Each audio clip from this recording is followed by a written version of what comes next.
Dona Socorro, bom dia. Bom dia. Primeiramente, muito obrigado pela senhora ter recebido a gente aqui. Essa não é a primeira vez que eu venho aqui, já conheço bastante, já rodei bastante aqui. Sou apaixonado pelo Núcleo Rural Betinho e, por que não dizer, pela sua participação aqui no Núcleo Rural Betinho também. Então, é agradecer a você, a Jennifer, que sempre nos ajuda aqui, ao Raimundo, que também sempre nos recebe muito bem, e a todos os produtores aqui que têm nos recebido muito bem em todas as chácaras que a gente tem visitado. Mas, Dona Socorro, primeiramente, é importante que o pessoal saiba de como é que foi a instalação aqui do Núcleo Rural Betinho, que a gente sabe que não começou com o Núcleo Rural Betinho, começou com uma ocupação aqui de alguns japoneses, mas a senhora vai nos contar bem como é que foi esse início de história e qual a sua participação, como foi que a senhora começou a participar aqui no Núcleo Rural Betinho. Bom, primeiramente, bom dia. Já é um prazer muito grande ter você conosco. Você é uma pessoa que interage muito bem com a área rural, nos ajudando, sempre nos orientando. E eu estou como presidente hoje do Núcleo Rural Betinho, que nasceu em 1996 de um acampamento sem terra. Tá? Era um acampamento aqui na Torre, que já tinha a Dona Maria da Torre, então houve um acampamento ali naquela área.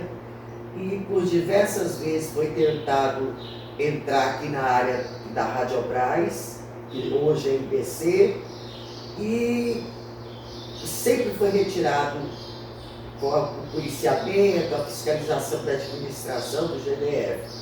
Mas a insistência foi muito grande, e aí entrou o INCRA junto e nos assentaram aqui. Só que o INCRA simplesmente assentou e deixou a gente a ver navios. Tá? Então o pessoal se organizou e em 2004 criou a associação. Aliás, em 2000 foi criada a associação. Só que nesse período eu ainda não estava aqui. Eu sou aposentada da Secretaria de Educação e fazia projetos para as associações. E o líder desse grupo me pediu várias vezes para fazer alguns projetos e teve uma época que o cidadão precisou de vender o espaço dele aqui dentro e meu marido ficou com pena e comprou. Logo em seguida, meu marido teve um problema sério de saúde, veio a falecer, e aí eu me dediquei a esse espaço, a essa chácara. Tá? Me dediquei a essa chácara e vim para cá, não morar definitivamente, eu ficava na residência na área urbana e vinha para cá frequentemente. Por isso, nós fazíamos reuniões para ver o que fazer na comunidade. Nós fazíamos reuniões embaixo de uma árvore, onde hoje é esse galpão. Nós tínhamos uma árvore muito grande e nós nos reuníamos embaixo, sentava em cima de caixa, de tijolos, e fomos agregando o pessoal no sentido de nos organizar. Tá? O primeiro pleito nosso foi trazer a assistência técnica, porque nós já tínhamos a Emater trabalhando na área rural de Braslândia, mas ela não entrava em assentamentos, e nem principalmente quando eles descobriram que nós éramos ocupantes de área pública, porque o INCRA nos desprezou na época. Mas eu sou uma pessoa que não aceito não muito fácil. Tá? E fui até o presidente da Emater e falei para ele que se ele não nos abraçasse, não nos mandasse técnicos aqui para dentro, que eu iria até o Ministério da Agricultura, iria ao MDA procurar apoio. E eu não sei porquê, ele se tornou até meu amigo, né, nessa época, o Carlos Magno, e ele mandou um técnico aqui para dentro. E por isso, a comunidade aceitou de braços abertos e nós começamos o cultivo pequeno do morango. E hoje nós somos os maiores produtores de morango do Distrito Federal. Tá? E a luta pela regularização é uma luta constante. Uma hora a terra é do INCRA, outra hora a terra é do SPU. E então nós estamos nessa tratativa a vida inteira. Hoje nós somos uma comunidade, dentro de Brasilândia, respeitadas. Então o trabalho aqui não foi árduo, não chegamos ainda a uma plenitude, mas nós temos muita coisa ainda para ser feita. Mas eu acho que nós chegamos no nível de que hoje nós temos a UNB fazendo pesquisa aqui dentro, temos você, Jader, fazendo esse trabalho do CELUB, tá? Então, temos várias visitas de embaixadas, pessoal do Congo, pessoal de Angola, pessoal do Chile, pessoal de vários países. E eu sinto que nós somos importantes dentro do contexto rural. Dona Socorro, é uma história realmente magnífica, uma história que traz muita importância para a área rural de Brasília, para a produção rural de Brasília. Nós sabemos que quando se fala morango em Brasília, obviamente a primeira referência é aqui no Núcleo Rural Betim, em Brasilândia.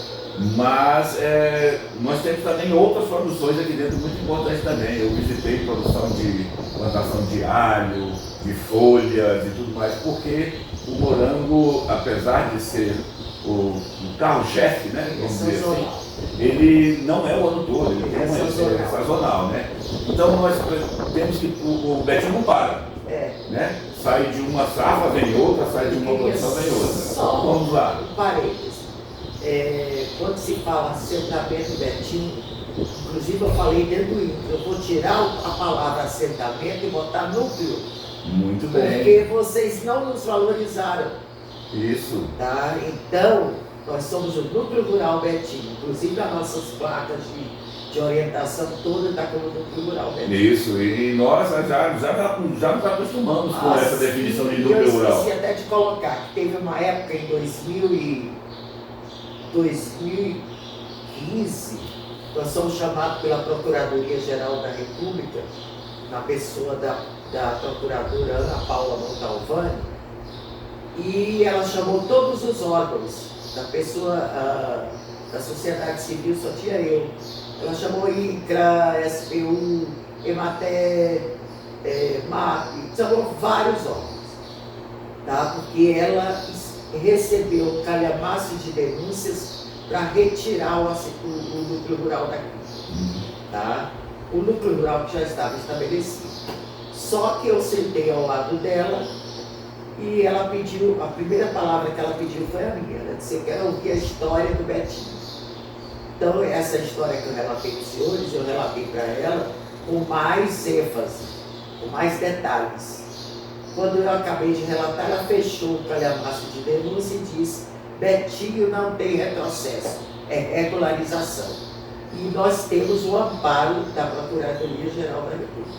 É isso. Então, percebe-se, né, e também, não só aqui com essa eloquência que a dona Socorro, presidente da Associação dos Produtores Rurais do Núcleo Rural Betim, coloca como prioridade a regularização fundiária.